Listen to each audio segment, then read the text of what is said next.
To schedule a tutoring appointment, you must first log into Navigate. You can do this by going to the Center for Academic Support and Advisement's webpage, scroll down, and select Tutoring. On this next page, simply select Schedule Tutor Appointment. This will direct you to the Navigate login page. Once you have logged in, simply select Schedule Advising and Tutoring Appointment on the right-hand side of the screen. On this next page, you will be asked what type of appointment you would like to schedule. It is important that you select tutoring as the type and course-based tutoring as the service. It is important to note that tutoring will not be an option if you are not currently enrolled in a course that offers tutoring. From here, you can see all of the available appointments based on your selection.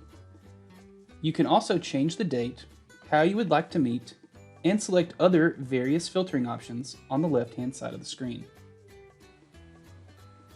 Finally, you will be presented with a confirmation page.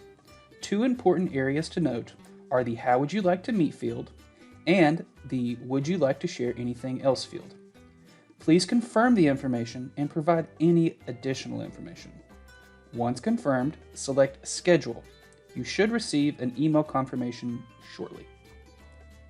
If you have any additional questions or concerns, please feel free to email navigate@utc.edu.